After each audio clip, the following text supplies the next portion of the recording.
Criminal Justice Synthesis Presentation by Julie Mayfield.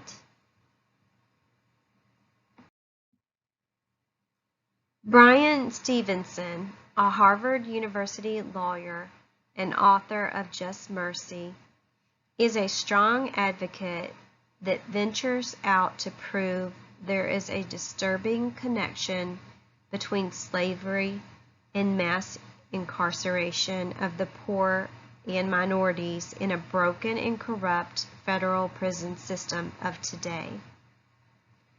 His ultimate goal is to promote much-needed healing, compassion, and rehabilitation for those that have been wrongly convicted or unfairly sentenced.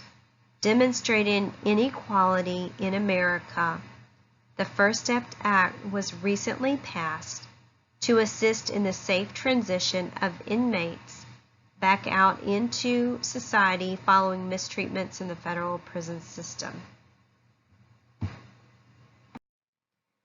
Bryan Stevenson has worked relentlessly to prohibit the federal justice system from unconstitutional injustice of sentencing and incarcerating children under the age of 18 to death without parole or to life imprisonment without parole.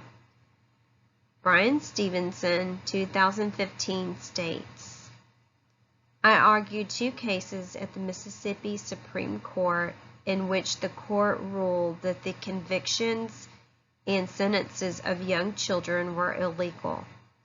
Demarius Banyard was a 13-year-old who had been bullied into participating in a robbery that resulted in a fatal shooting in Jackson, Mississippi.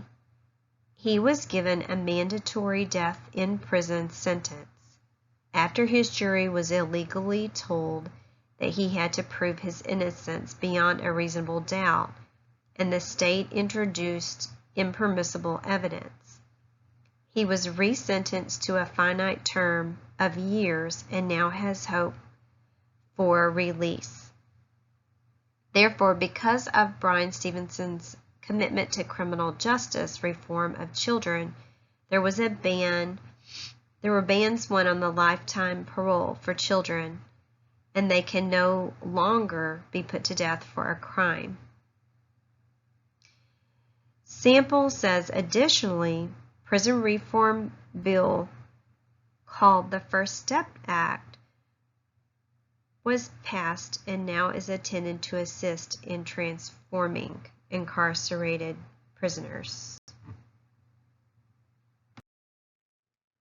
The First Step Act offers incentives to prisoners to participate in recidivism reduction programs. First Step Act also offers prisoners the opportunity to spend longer amounts of time in pre-release custody through the accumulation of time credits. It bars the shackling of pregnant prisoners. The First Step Act federal prison reform also requires that you keep prisoners closer to their family members. The First Step Act changes the way compassionate release requests are applied for, and the First Step Act requires the BOP to assist prisoners in obtaining an identification. The First Step Act grants federal prison industries, commonly known as UNICOR, wider authority to sell to different entities. This expanded authority is intended to create greater work opportunities. The First Step Act requires improved hygiene to female inmates. It requires mentorship programs between young prisoners and members of the community, which may include incarcerated persons.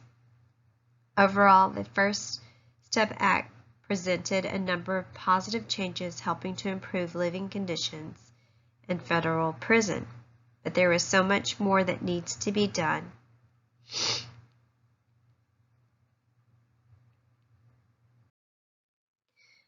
Bryan Stevenson believes we have to radically reorient ourselves and start talking about rehabilitation, restoration, and how we will end crime. And if we do that, we're going to come to very different choices than we've come to in the era of over-incarcerations, where the response to everything is punishment. Clearly, the First Step Act is very important, but it does not sufficiently discuss the realities of the civil rights issues and mass incarceration. In conclusion, Bryan Stevenson is a strong advocate in his life quest to change the mass incarceration of the poor and unjust treatment of minorities in a broken and corrupt federal prison system of today.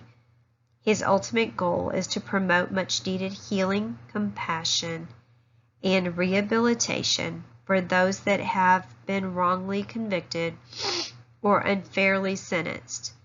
Demonstrating inequality in America, the First Step Act was recently passed to assist in safely transitioning inmates back out into society following mistreatments in the federal prison system.